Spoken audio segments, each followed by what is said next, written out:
Welcome back. In today's video, we are talking about 3 programs that basically guarantee you a spot in your apprenticeship when the apprenticeship opens. Now, each one of these programs are going to take a different level of commitment. The first one being the most and the last one being the least, but they're all going to take a certain level of sacrifice because again, if you want to join the trades and make this good money and have this fulfilling job, it's going to take sacrifice. Some people want to do a little bit more to ensure they guarantee it. So a lot of people ask me, how do I get started? These 3 programs are going to be a great start. So let's start with the first one being the Helmets to Hardhat program. Now, the Helmets to Hardhat program is for those who are veterans in the military.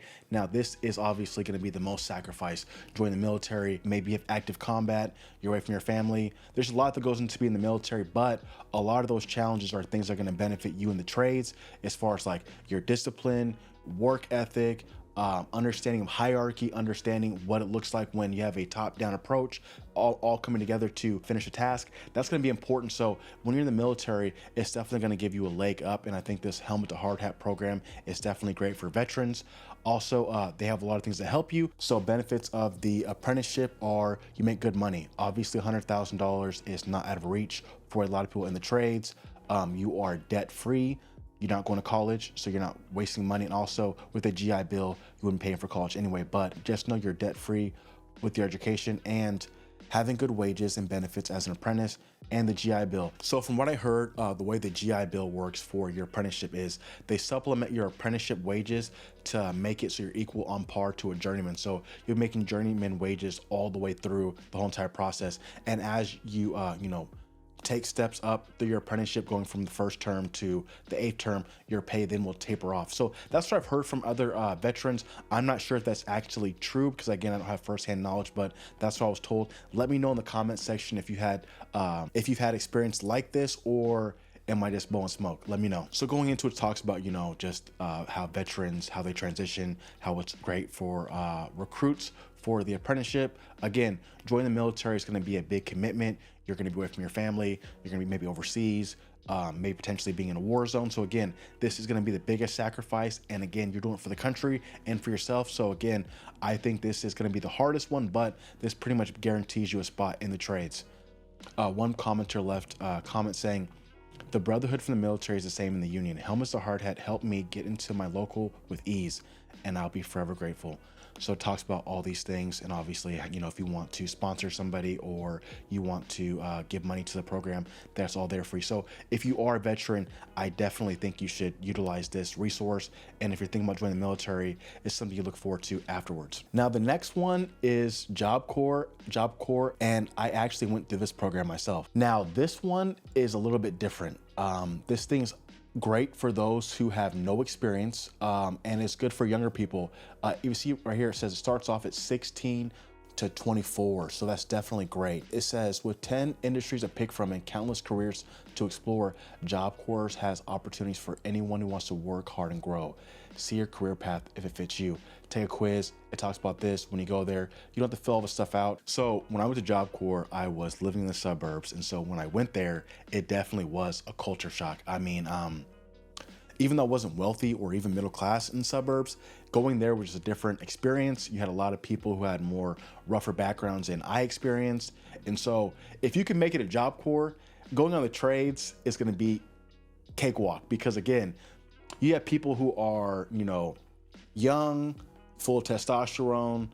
Some have, impoverished backgrounds, gang affiliations, guys who have felonies, guys who are avoiding going to prison by going to Job Corps. So you have that mix. Then you have people who are immigrants who are like learning English, getting their residency. So, and then you have guys who just want to go there because they want to get into the trade. So you have a whole plethora of people there, and it's definitely a crazy mix. Like, you live there, they give you a stipend, and they give you access to your GED or high school diploma, and they also give you access to a pre-apprenticeship program for each one of these trades. It talks about, okay, it's 16 through 24, which is a weird mix. You start getting older people next to really young people. That's kind of weird.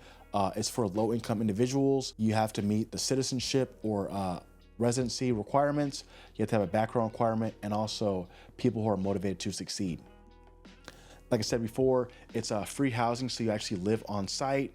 They provide you meals, 3 meals a day, obviously, medical care, and a living allowance. I think when I first got there, it was like $50 like 40, 50 bucks every 2 weeks. And then I think as you progressed on, you got more money. There's opportunities for like leadership programs there. There's opportunities to get like more passes to go home more often. I think when you first get there, you only can go home like once a month. And then as you go through your apprenticeship and your program and you reach more milestones, you're allowed to leave more often. They also have a lot of activities they do. They take you to the mall, I think once a week, at least the program I was at. Take you to the mall, take you to church, take you to places to go buy food. So if you don't want to go buy the vending machines, you have access to that in the free world.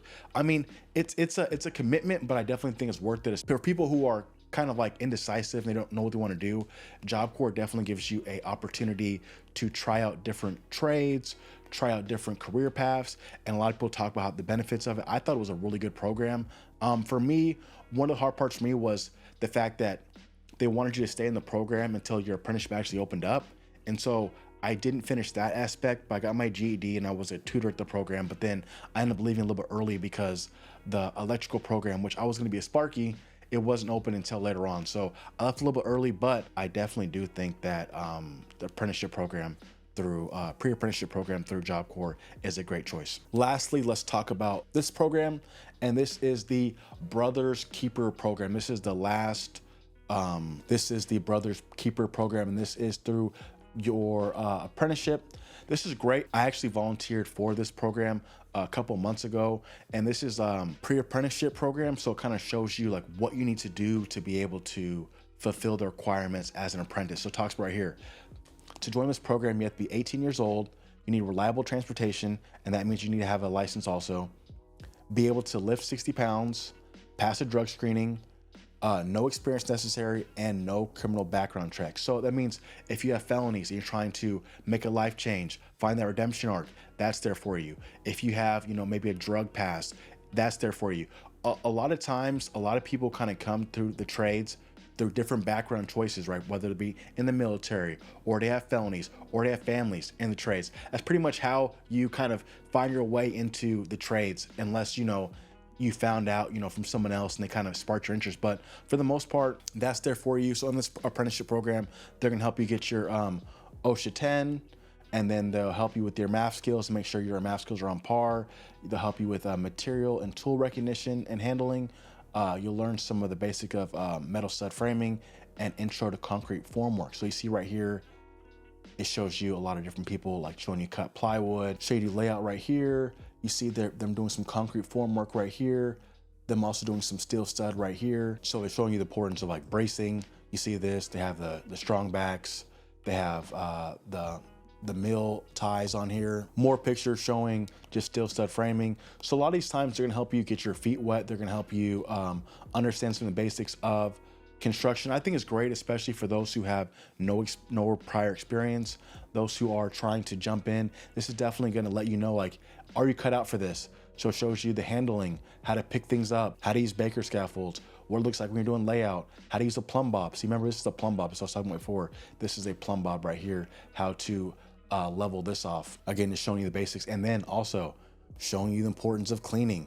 I know a lot of Sparkies don't like to clean, but again, as carpenters, we have to clean all the time. We don't have the luxury of not cleaning after ourselves. So again, this is going to be a great program. I liked it. I like the fact that it showed you like how fast paced it was. They had you guys lifting stuff and going back and forth throughout the shop to make sure that you had the adequate amount of endurance. That's pretty much the basics. I think that this program is probably the easiest to get into, but I think it's a 4-week commitment, which means that like you can't be working at the same time. So you might have to, take some time off to be able to do this program. But I think it's definitely worth it if you are a younger person. Again, if you have, different commitments, if you have a family, this is harder. So this is why it's better to get into the trades when you're younger, when you don't have responsibilities, you don't have to take care of anybody. So I definitely think this is a great opportunity for those who want to join the apprenticeship with the pre-apprenticeship program. And that is the 3 programs: Helmets to Hard Hats, Job Corps, and the Brothers Keeper Pre-Apprenticeship. It's pretty simple. I'm gonna have a link to all these websites information in the description. Hope you guys enjoyed. I really appreciate you guys. Like I said before, this is not going to be an easy process, especially as the economy tends to shift. And now that the demand and the wages are starting to kind of even out a little bit more and the trades starting to get a little more respect, it's going to get more and more competitive. So if you want to give yourself an edge, these programs definitely going to help. But like I said before, there's a certain level of sacrifice that's going to go into each one of them. If you want to support the channel, I definitely have a channel membership in the description also. And if you want to join a Discord channel, it's there for you for building a community. And I appreciate you guys. Check you on the next one. Peace.